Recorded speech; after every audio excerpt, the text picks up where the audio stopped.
Hi everybody, this is Shelly, and today I'm going to do the How I Read tag, and I wasn't actually tagged for this, but I haven't done any of these tags before, and since I'm kind of new to the booktube community anyways, I don't know a whole lot of people, so I'm just going to go ahead and, I wrote the questions down, I'm just going to go ahead and do this tag really quick. So the first question is, how do you find out about new books to read? And for the most part, I find out about new books from Goodreads. And then I get a lot of suggestions from other book bloggers who do stacking the shelves posts or in my mailbox posts. But I have to say a lot of the books I've been buying recently are books that I'm finding out about from other booktubers, book haul videos, and things like that. So a lot of suggestions recently from those. So whenever I do my book haul videos, you're probably going to see a lot of books that you've been seeing on other booktube channels. But yeah, that's where I get a lot of my suggestions. The second question is, how did you get into reading? I've been a reader since kindergarten. I learned how to read in kindergarten. And I was that kid who in the summer would go home and try to see how many books I could read in the summer. I won awards when I went back to school for being the one who spent her summer reading books. So that's kind of nerdy, but that's me. The third question is, how has your taste in books changed as you've gotten older? Oh my gosh, my taste has changed so much. In high school, I used to read a lot of Danielle Steele. I probably haven't read a Danielle Steele novel since high school. And then after that, I went through a phase where I only read historical romances and anything with Vikings, pirates, anything like that. Historical romance, I would read just about anything. I didn't like any contemporary books at that time. Sandra Brown, things like that. I read a lot of Nora Roberts books. And when she started writing, I think it was her, possibly. I can't remember. It was Nora Roberts, or there was another one that wrote really good historical romance, and then she started writing contemporary, Heather Graham. And when Heather Graham started writing contemporary, that bothered me because she stopped writing the historicals. And so then I did start reading some of not Heather Graham, Sandra Brown stuff. I haven't read any of those in years either.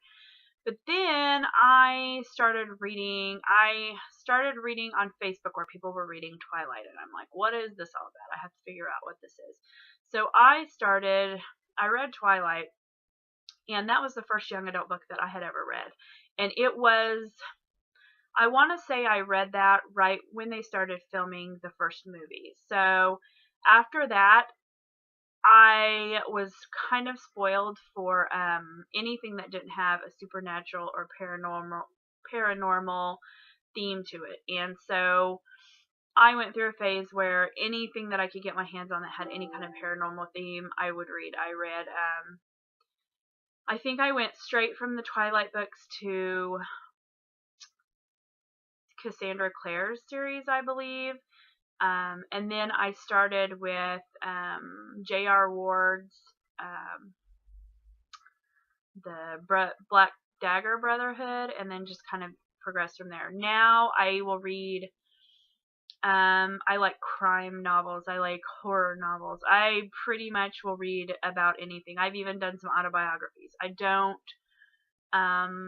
care necessarily to read religious fiction, but I will do that on occasion for Bethany House Publishing. But other than that, you can see even just from the shelves behind me, I've got some, let's see which way, I've got some sci-fi, I've got some horror, I've got a little bit of everything, a lot of young adult. But my blog isn't dedicated, a YA dedicated blog. I don't like to back myself into one particular genre as a reviewer. So I'll read about anything now. So that's how that's changed. And I don't particularly care for historical romance anymore. So my tastes have changed quite a bit. Okay, so number 4, how often do you buy books? Way too often. I probably shouldn't buy books as often as I do. And I went through a phase where when I got my Kindle, I didn't buy any print copies of anything. And then when I started reviewing, I found that I preferred print copies of books to review. I still will occasionally review ebooks which is funny because all the books that I'm reviewing this month are ebooks. But I probably buy 5 or 6 books a month typically, and then I get 3 or 4 for review a month. There are months where I have more, months that I have less. December is probably going to be a no book buying unless I get gift cards for Christmas or whatever. But yeah, I buy way too many books, so that's the answer for that. How did I get into booktubing? It's just been recently. I think I posted my first video maybe 2 months ago. I started watching Bunny Kate's videos. Probably, I think it was even before I started my review blog, because I've known Bunny through online scrapbooking and stuff like that for several years. And then that kind of snowballed into different book blogger, booktuber channels, and I started watching those. And then I don't know why I started doing it. I just thought, maybe I wouldn't be so uncomfortable in front of the camera, and so I just started doing them. And I'm fairly new, as you can see. I don't have very many videos, so I would like to start doing more reviews and tags and things like that. So I'm just building my subscribership right now, so pretty new to booktubing. How do you react when you don't like the end of a book? I try to only pick books that I know I'm going to like, so I don't have a lot of those where I feel like I've wasted my time. I do have a few, and I've gotten to where I can tell pretty early on whether I'm going to like the book or not, and if it's not something that I'm going to like, then I don't spend the time reading it. If I get to it and I don't like the end of it, then I do feel kind of like I've wasted my time. I haven't had very many books like that. I know a lot of people think that about, there's been a lot of bad reviews about Allegiant.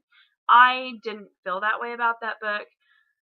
I did have one book that I wish I wouldn't have wasted my time, and I actually did go back on Amazon and sell it back, and that was Gone Girl by Gillian Flynn, and I did not like the ending of that book. I did just a super short review on my website for it. I think it was a really well written book, so I didn't really regret reading the book, but I regretted that I put so much time into something that I felt had a really bad ending. So that's how that goes sometimes, I guess. How often have you taken a sneaky look at the back page of a book to see if it's a happy ending? I don't do this very often. Every once in a while I will. Obviously with Kindle you can't really do that, so I don't do that very often. But every once in a while I will look at the back page. I don't go any farther in than the back page because I don't really want to be spoiled. Like I will maybe, just kind of want to see what happens at the end. But a lot of times you don't know what really happens at the end just by looking at the last page. So I don't get spoiled that way very often. I don't read reviews for books until I've read them, though, because I don't like to know even little bits and pieces. And then the last question is, how many people are you going to tag and who are they? And I'm not going to tag anybody in particular. If you're seeing this and you haven't done this tag, then go ahead and do it. But I don't know enough book channel people really to tag anybody, so I'm not going to do that. I just thought it would be kind of fun to do a tag, and so I did. So anyways, thanks for watching, and I'll leave a link to the original poster in the comments. So if you want to go find this tag, she has the questions all written down there for you. So anyways, thanks for watching. Bye!